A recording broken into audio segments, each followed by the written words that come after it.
They told us the north wing was locked for renovations, but no one ever explained why students kept disappearing after dark. It started with a key on my desk and ended in a place no one was supposed to find. If I had known what that key would unlock, I never would have touched it. None of us would have.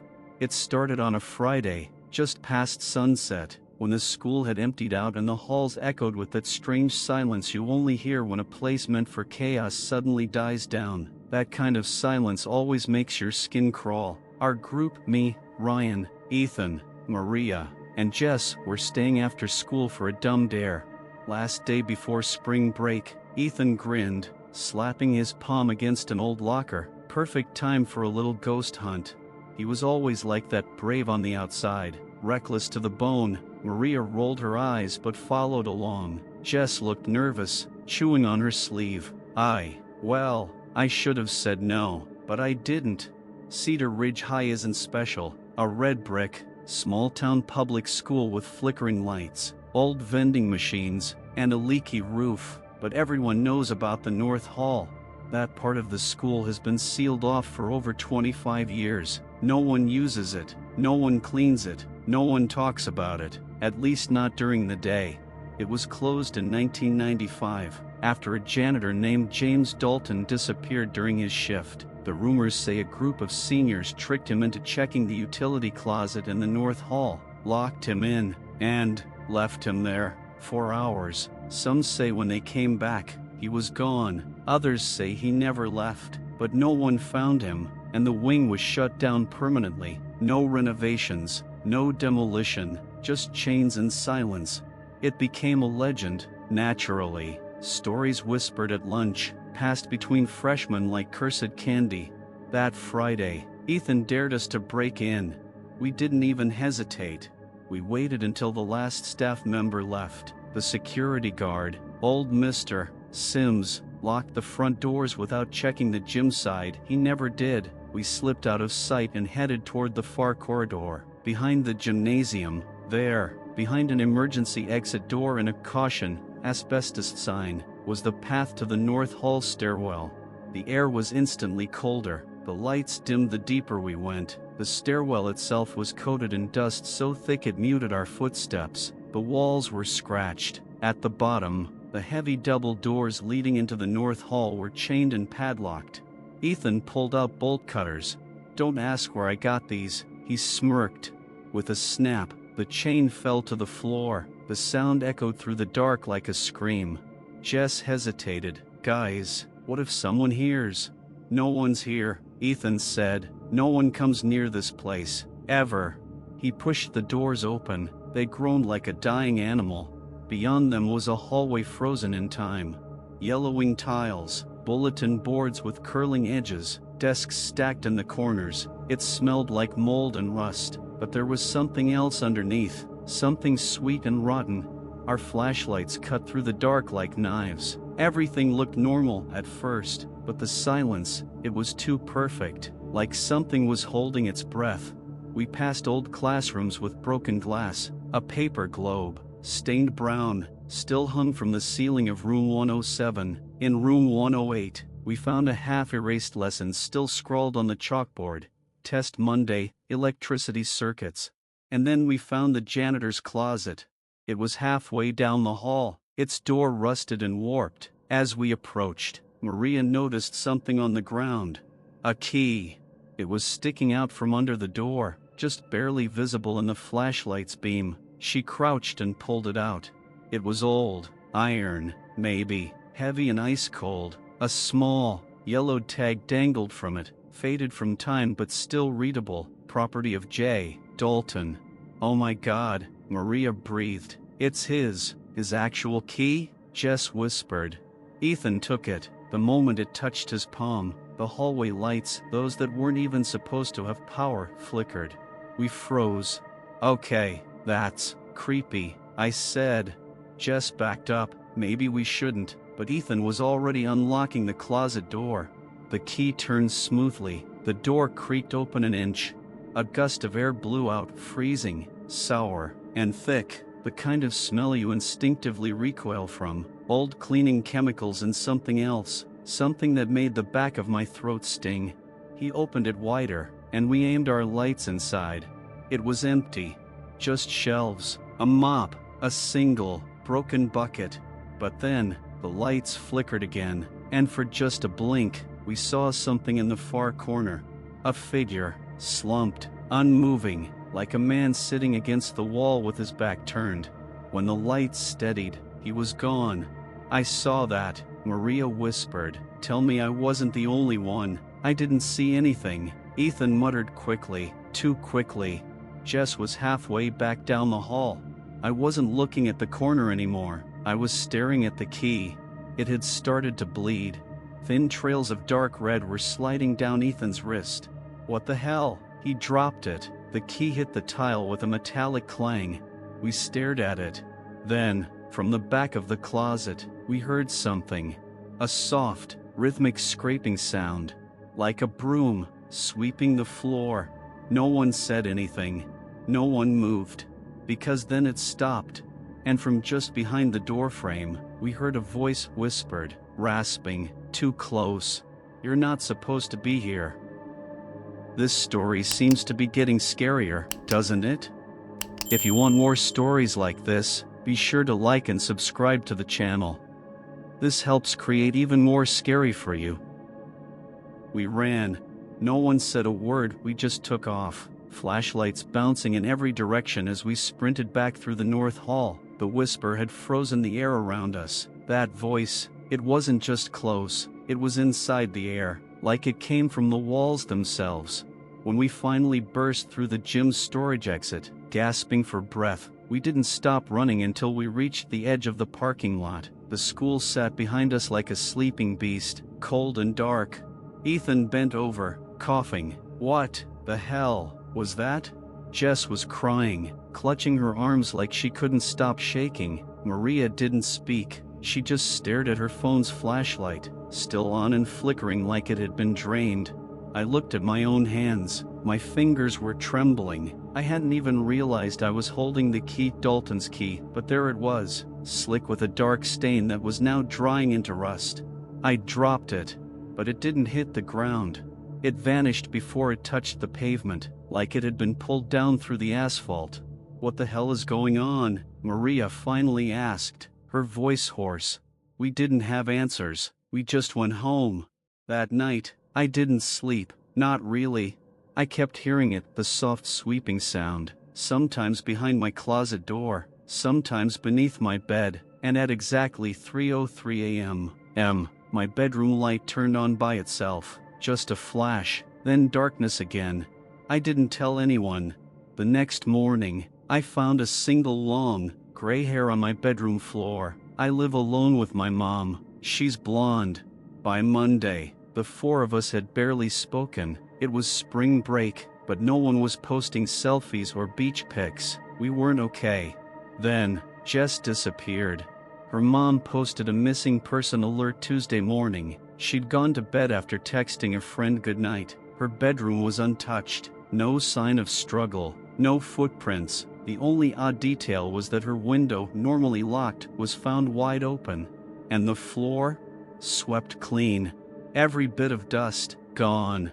No one said it out loud, but we knew it had something to do with him, the janitor, Dalton, whatever ghost or force we'd awoken in that hallway. Ethan wanted answers. He always needed control. That night, he texted us, "We're going back in, midnight, no backing out." Maria and I met him outside the gym doors. His eyes looked different, more hollow, like he hadn't slept in days. His backpack bulged with gear, extra lights, candles, even a camcorder. "You think this is smart?" I asked. "No," he replied, "but Jess is gone, and if she's not dead, we might be able to bring her back." Maria looked ready to bolt, but she followed. We slipped back into the North Hall. Everything was exactly as we'd left it, dusty, cold, silent. But the air felt thicker, harder to breathe. We passed the janitor's closet without speaking. The key was still gone, but the door now stood slightly open. Inside, the shelves were gone, the mop and bucket too. It was just an empty black space. Ethan didn't even look inside. "We need to go further." We reached the far end of the hallway, a part we hadn't explored before. 2 more classrooms, a water fountain that hadn't worked since the 90s, and then, another door. Not a classroom, something else. A wooden sign hung above it, staff only, maintenance access. The door had no knob, just a keyhole. That's when we heard the footsteps. Slow, heavy, coming from the hallway behind us. Not stomping, not dragging, sweeping. Step, sweep, step, sweep. Ethan pointed his camcorder toward the noise. The hallway was empty, but when he looked at the screen, he saw him. A figure, hunched, moving slowly toward us. A long, rusted broom dragging along the wall. Dalton. We ran again, but this time, the hallway stretched. I swear, we were running for minutes. The lockers blurred. The ceiling flickered. Maria screamed. She looked behind us and saw him gaining. His feet never moved fast, but he was always closer. We reached the stairwell, but it was gone. In its place, another hallway, this one unfamiliar. The floor tiles here weren't yellow, they were black and red, like dried blood, and the walls were lined with photographs, old class photos. Each had one face blacked out with marker. Ethan picked one up. "It's Jess," he whispered.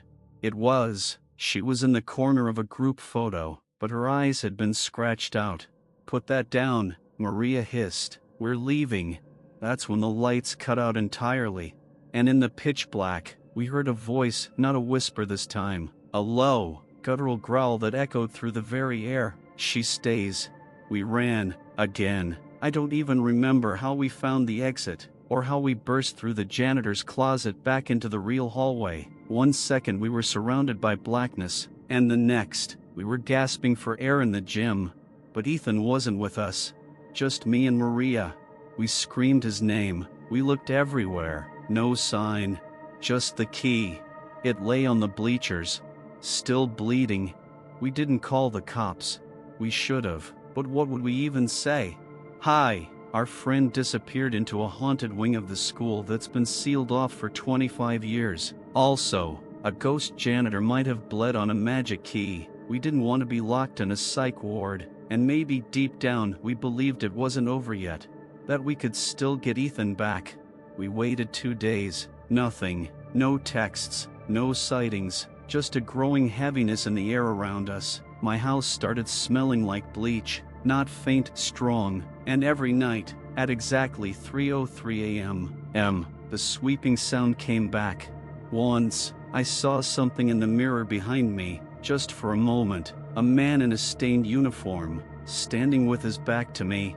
Maria had it worse. Her little brother found her unconscious in the laundry room, curled in a fetal position. When she woke up, her palms were raw. She'd been scrubbing the floor with a wire brush in her sleep. The final straw came Thursday night. I woke up choking. Not a dream, not anxiety.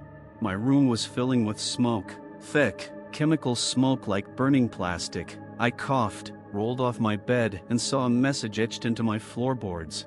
Burned in black. Room 109. Cedar Ridge had no room 109. Or so we thought. Maria and I met at 2 a.m. We broke in through the same gym door and made our way back to the North Hall. It was darker than before. The air felt heavier, like walking through syrup. We passed the classrooms, rooms 107 and 108, and stopped. There was a door between them now. It hadn't been there before. It was narrow, metal, bolted shut with 4 padlocks. Above it, painted in flaking white letters, 109, authorized staff only. We didn't have keys, but the moment we stepped close, a gust of icy air pushed the door open, padlocks and all. Inside was nothing like the rest of the school. Room 109 looked like an old operating theater. Slanted floors, a surgical table in the center, bloodstains smeared the tiles. On the far wall, rusted lockers stood open. Inside were uniforms, janitors' uniforms, dozens of them, all stained. In the corner, Maria found a desk. On it, a single folder labeled Dalton, J. She opened it. Inside were disciplinary reports. March 1994, complaint, Mr. Dalton seen talking to himself in the basement. May 1994, student reported hearing screams from closet during after-school detention. September 1995, do not assign MR Dalton to North Hall, pending investigation. Then, something thudded behind us. We spun around. The surgical table now had something on it. A videotape. Black, no label. I didn't want to touch it, but Maria picked it up. And that's when the door slammed shut behind us. The room turned pitch black. And in the silence, the sweeping sound began again. But closer. Faster. Then a whisper. Clean what you soiled. The table moved. Just a jolt, like something unseen had grabbed it. I fumbled for my flashlight, turned it on, and screamed. Ethan was on the table, eyes wide open, mouth sealed shut with duct tape. His body was paralyzed, arms strapped down, legs twitching like he was still trying to scream. He looked right at me. Help him, Maria cried, rushing forward. But I froze. There, behind Ethan, was the janitor, Dalton. His face was pale, sunken, like a corpse left out in the rain for weeks. His eyes were black pits. His hands clutched a mop, but the handle ended in a rusted blade. He pointed it at us. And then Ethan started to sink into the table, slowly, like the metal was swallowing him. His eyes never left mine. No! I screamed, lunging forward, grabbing his arm, but it passed through him, like he was already gone. And then he was just gone. The room fell silent again, the table empty. Maria dropped the tape. It shattered on impact, glass and film scattering everywhere. The walls began to vibrate, and then we heard it. A woman's voice, soft, sad. You should have left it locked. The door creaked back open. We ran. We didn't stop until we hit the parking lot. No one followed, but the school felt different, like it was watching us. That night, Maria called me sobbing. There's one more, she said. One more what? Dalton had a daughter. Dalton had a daughter. Her name was Lila Dalton, and until Maria said it out loud, I didn't realize I had heard it before. Back in 6th grade, a teacher once mentioned a fire, a girl who died in the boiler room. I remembered the rumor because of how kids used to dare each other to knock on the metal basement door and whisper her name 3 times. We all thought it was just another urban legend, like Bloody Mary, or the principal being a vampire. But it wasn't. Maria found an old yearbook page. Lila Dalton, age 16, junior. She looked normal, brown hair, tired eyes, that glazed over look all teens have in school photos. Below her name was a short obituary note. Died in an electrical fire, March 1996. Incident under investigation. Only, there was no record of that fire in the town newspaper archives. The school never reopened the boiler room. And the janitor, Mr. Dalton, was terminated due to misconduct just 2 weeks after. We knew what we had to do. We had to go down there. The basement, the boiler room, where it all started and probably where Ethan still was. The key was back on my windowsill the next night. No blood, just a note tied to it with twine. Midnight, bring her name. We waited until Friday. The school was quiet. Even from the parking lot, we could tell something had shifted. The lights inside were on, even though no one was there. A low humming sound, like a generator, buzzed beneath the earth. We slipped inside through the back entrance. Every hallway felt warped, longer, narrower, almost like the walls breathed in and out when you weren't looking. Lockers banged shut in the distance, even though there was no wind. We headed straight for the basement access. There was only one way down, a steel door behind the old auditorium, sealed with a heavy padlock. I slid the key in. It clicked. The door groaned open, and a wave of rotten air hit us like a slap. Mold, smoke, and something chemical like burnt hair. The stairs went down forever. Black concrete walls, no handrails. The flashlight barely cut through the dark. Then we saw it. The boiler room. A massive rusted furnace dominated the far wall. Pipes crawled along the ceiling like veins. Water dripped from somewhere above. The air buzzed with static. In the center of the room stood a chair, and Ethan was in it.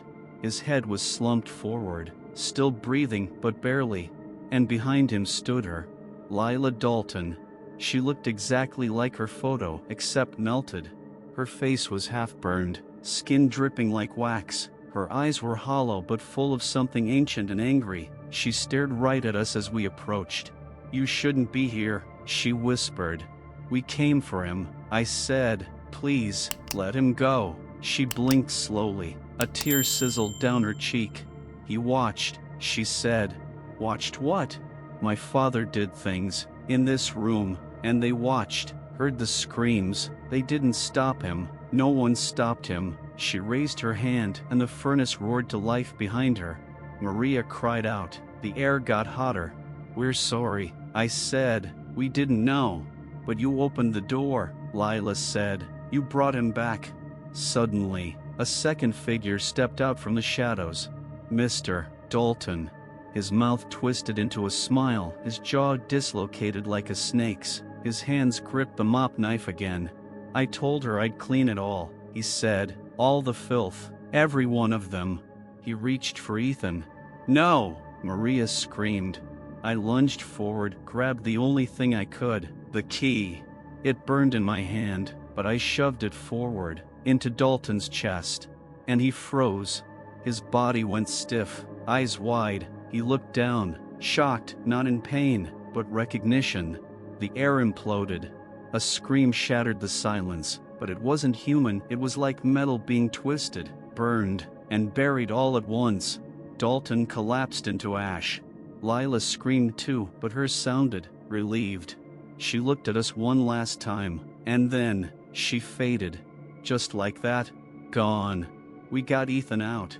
He didn't speak for weeks.